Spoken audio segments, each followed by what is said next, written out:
Доброго дня, друзі! Знову з вами я, Олександр Казмірович, і це «Християни Європи».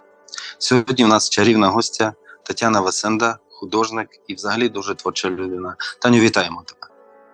Вітаю! Таню, хотіли би трошечки дізнатися про твоє життя, як взагалі воно склалося і про твою історію. Я вже 13 років проживаю в файному місті Тернопіль, так як я сама з Хмельниччини, з міста Деражні, твоя землячка якраз, Олександре. Так, наше рідне місто. Так. Проживаю тут в Тернополі, маю чудову сім'ю, благословену, маю чоловіка Андрія. Сьогодні якраз, власне, святкуємо 13 років нашій сім'ї. Вітаємо вас! Так, дякуємо. Маємо двох чудових, креативних хлопців, Назар і Макар. Служимо разом, працюємо разом. Така в нас дуже творча сім'я. Чоловік музикант, автор і виконавець християнських пісень. Я художник, і тому у нас такий дуже веселий і творчий тандем. Разом ми служимо. Ми також являємося місіонерами в місії «Христос і відповідь» зараз. Також ми навчалися в 16-му році в міжнародній школі «Молодь з місією» YWAM. Можливо, чули про таку місію. Ми там навчалися в місіонерській школі, де вперше отримали такий досвід. І вже 7 років, як ми посвячено служимо. Кожен із нас має свій напрямок служіння. Звісно, я обрала такий напрямок, який Бог мені доручив, творчий напрямок, через який я служу, стараюся нові якісь види служіння робити, пробувати різноманітні, просто максимально використовувати те, що Бог дав мені, залучаючи всю творчість і креативність, яку Бог дав. Таню, ми знаємо, що ти віруюча людина. І хотіли би дізнатися, як ти прийшла до Господа? Мій такий шлях пізнання Бога з самого дитинства. Я зростала в такому оточенні, де я бачила, як служать Богові, як діти зростають, як молодь, як дорослі. Я за цим всім так пильно спостерігала, я пропитувалась цим. Завжди знала і розуміла, що є Бог. Це дуже добре служити і знати його особисто. Я це все так потрошки, коли зростала, в дитячих таборах також пізнавала Бога, пам'ятаю своє перше таке свідоме, десь 14 років мені десь було таке дитяче, можна так ще сказати, підліткове таке покаяння і розуміння того, що я би хотіла служити Богові, хотіла би посвятити своє життя йому. І ось так, зростаючи, навчаючись в школі, я розуміла, що в якийсь момент, коли вже такий вік 16-18 років, наступає такий момент, що ти мусиш визначитися, зробити якусь конкретну позицію. Ти не можеш, сьогодні ти йдеш до церкви, сьогодні ти служиш, а далі ти повертаєшся, але ніяких конкретних рішень не робиш. І ти повертаєшся в своє буденне життя, і ти так зливаєшся зі світом, який тебе оточує. І, в принципі, нічого такого радикального не відбувається в житті. І десь так вже в років 19 я зрозуміла, що прийшов цей момент, це був мій особистий вибір, до якого мене ніхто не спонукав, не змушував. Я зрозуміла, що прийшов той момент, де я повинна зробити своє особисте рішення, де я повинна вибрати, чого я хочу в житті, який шлях я оберу. І я дуже з самого дитинства розуміла, що дуже важливі оці такі рішення, і вони вплинуть на моє все подальше життя, на мою майбутню сім'ю, на мій вибір в житті. Взагалі все, що я буду мати, він дуже тісно пов'язаний з тим, наскільки я віддано справді оберу Бога.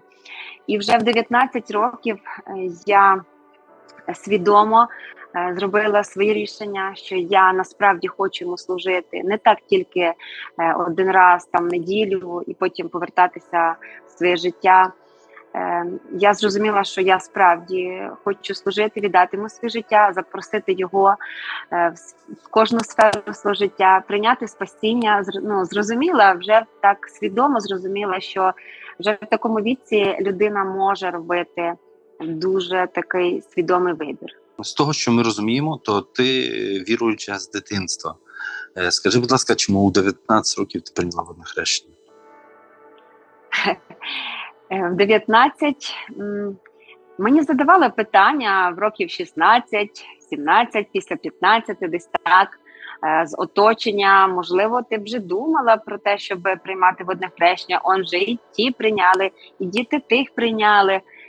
І я це чула, я розуміла, що в моєму житті буде цей момент, але я дуже якось в той момент якось так вже відчувала серйозність цього рішення. Я дуже не хотіла, щоб це якось так було помилково на емоціях. Я не знаю, якось я дуже рано почала мислити дуже так по-серйозному.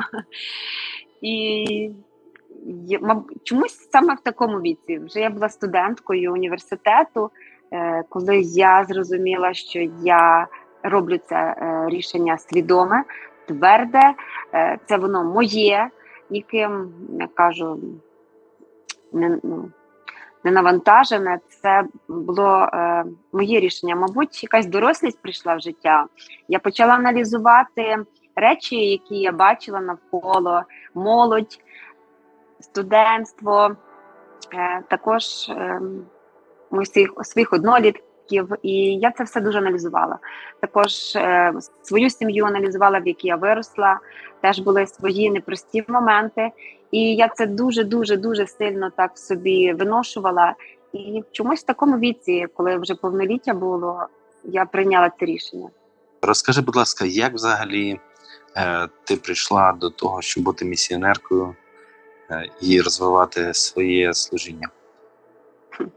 Це така дуже цікава історія через те, що наша церква дуже тісно співпрацює одночасно з 2 місіями, і завжди є люди, які так надихають йти туди на навчання.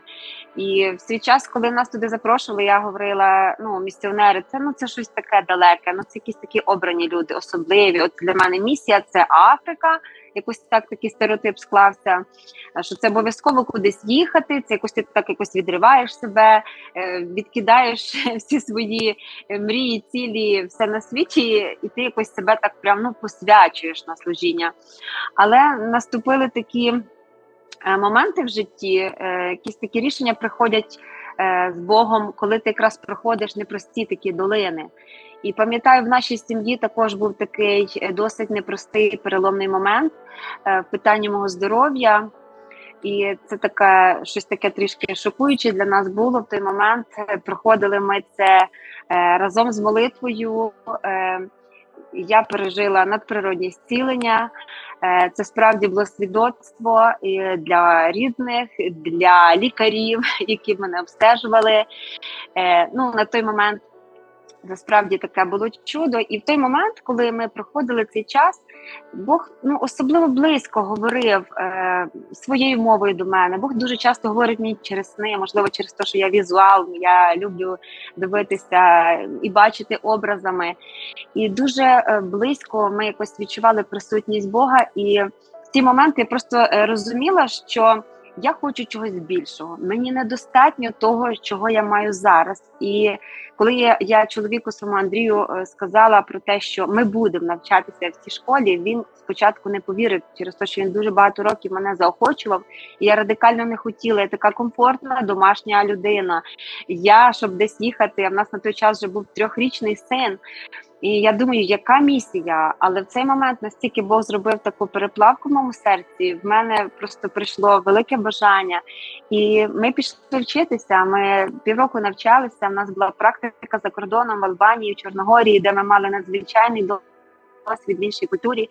І коли я повернулася, я зрозуміла, наскільки це чудово служити Богу. І я зрозуміла, що моє життя вже ніколи не стане таким, як воно було раніше. І спокійно жити я вже більше не зможу.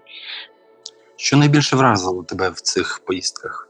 Найбільше вразило мене те, що я побачила різницю, насправді, як багато з чого ми маємо, ну, особисто в нашій Україні. На той момент я оцінила, що є народи, які живуть зовсім по-іншому.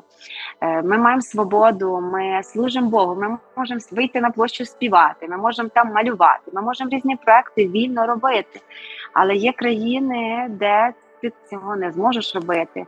Тебе пресують, тебе переслідують, ти в утисках. І коли ми побачили і навіть відчули в Албанії, особливо відчувала такий духовний тиск, атмосферу просто такої давки, депресії, такого просто шаленого тиску, негативного. І коли я повернулася в Україну, ну таке враження, що тебе просто на повні груди просто повітря, радості, і ти розумієш, скільки Бог дав можливостей їх реалізовувати і проявляти, служити. Ну, тобто дуже сильно вразило різниця і оцінка того, як багато ми маємо насправді. Дякую за цю цікаву відповідь. Ми знаємо, що ти художник. Хотілося б трошечки почути історію твою, як ти прийшла до цього і взагалі, які в тебе були досягнення, що цікавого було в цьому для тебе в попередні роки? Ну, художником я, мабуть, народилася і у всі свої такі дитячі свідомості. Я просто пам'ятаю навіть свою першу картину на замовлення в дитячому садочку. І десь, мабуть, з 3-річного віку, коли мене запитували таке запитання, яке люблять всім дітям задавати: а ким же ж ти плануєш бути, коли виростеш?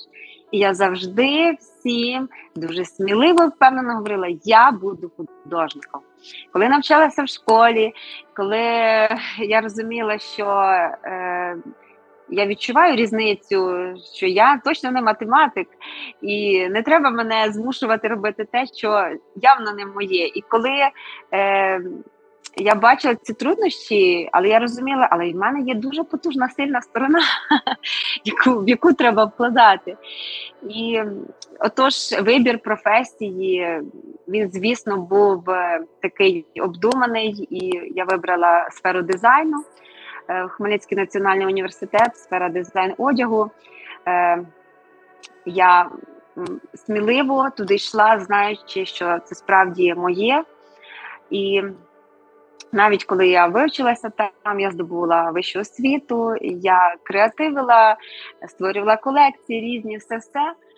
Я дуже рада, що я саме цей профіль вибрала, цей напрямок, але вже коли пройшло багато років, я пробувала себе в сфері одягу, але і досвід був також тут, в Тернополі, коли я працювала в команді з дизайнером місцевим.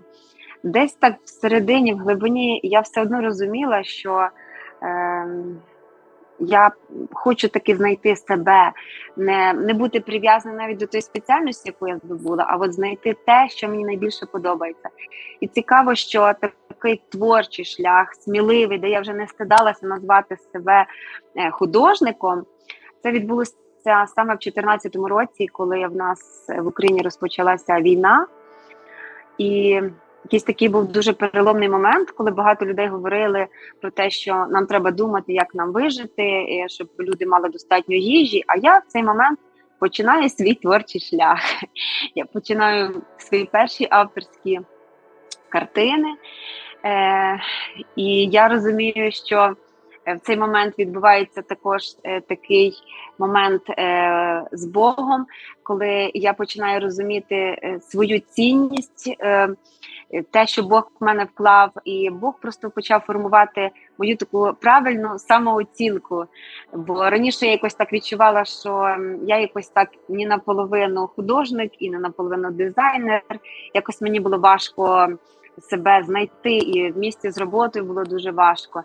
І коли я якось внутрішньо зрозуміла, отримала просто розуміння, що Богу подобається моя творчість, і це для мене стало таке вау. І я зрозуміла, що Бог мій батько, і він дає мені просто цей інструмент унікальний в мої руки. Я не повинна цього стидатися. Я раніше якось так це все робила, так для себе, для своїх, для рідних. І я зрозуміла, що приходить час це ділитися цим своїм, що Бог мені дає, всім тим, що я роблю своїми руками. Прийшов час ділитися і використовувати це, поєднуючи з Божими істинами. Ось так. Дуже цікавий момент. Отож, ти сказала, що Бог показав, що це можна поєднувати з його істинами. Розкажи, будь ласка, мені, як людині, яка в певному сенсі далека від цієї творчості, хотілося б дізнатися, яким чином образотворче мистецтво впливало на церкву раніше, як воно впливає сьогодні, і як ти бачиш, можливо, майбутнє образотворче мистецтво в церкві? Так, в минулому художники посягали таку досить таку важливу місію в церковному житті. Так як ми знаємо, розпис храмів, Сікстинська капела, всіма відома і так далі. Це також написання картин на біблійну тематику. В свій час художники, вони були дуже важливими. Не було інтернету, не було таких комунікацій. І все, що відбувалося в суспільстві на той час, художники передавали на своїх полотнах. Вони це зображали на стінах храмів, вони ілюстрували. І коли прийшов такий момент, коли прийшов, так якби сьогодення наше прийшло, і таке питання, що ж робити художнику, який вже не живе в минулому, живе в сучасному світі, вже є багато різних технологій, що робити художнику в церкві?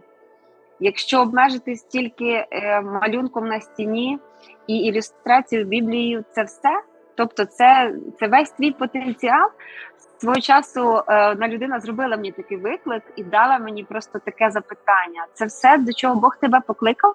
Ілюструвати дитячу Біблію і намалювати місце? Це непогано, але він мені зробив такий виклик задуматися, чи це максимум те, що я можу робити. І коли я почала про це думати, Бог просто почав розширяти мої кордони. І так як я говорила, Бог говорить до мене дуже різними способами. Розкажу перший такий яскравий приклад. Це було в 15-му році. Ви знаєте, є така проблемка в Україні з дорогами в дворах. Зараз вже за останні часи були такі роки, де багато вже доріг нас відремонтували, але в 15-му році біля нашого будинку це була просто жахлива дорога.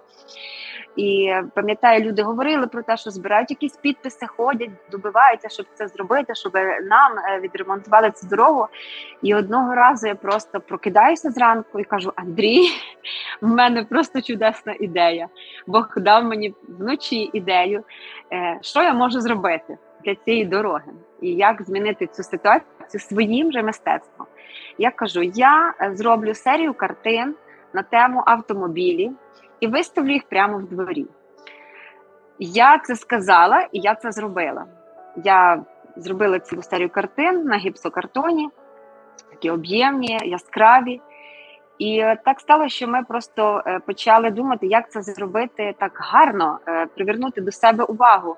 І ми якраз так себе і представили, що в більшості люди ходять до влади і там сваряться, нарікають, говорять, що так все погано. А ми хочемо отаким чином повернути до себе увагу. Ми зробили цілий проект, там було дитяче свято, там була виставка малюнків, малювання для дітей, солодка вата, батут. Нам навіть з міської ради надали музикантів і колонки. Це вийшло дворик, щоб ви розуміли, маленький, будиночок маленький. До нас посходилося просто зі всієї округи і просто говорили, чому ми не дали оголошення. І насправді закінчую цю історію тим, що люди не вірили. Вони казали, та це нічого не поможе. Але на сьогоднішній день там прекрасна дорога. І це приклад того, як маленька ідея може принести свій результат. Другими словами, ти говориш про те, що образотворче мистецтво може стати таким викликом в суспільстві на такі соціальні проблеми, так? Абсолютно. Я просто в цьому впевнена і я бачу ці результати. І мій наступний приклад дуже цікавий, це також пов'язаний з місіонерством. І коли ми вже навчалися, я кажу, в місіонерській школі, я розуміла, що бажання і такого розуміння, що я маю їхати в Африку, в мене немає. Але так як багато друзів там, знайомих, я розуміла, що я можу їх підтримувати своїми молитвами, але я завжди бачила потребу. Вони роблять різні збори,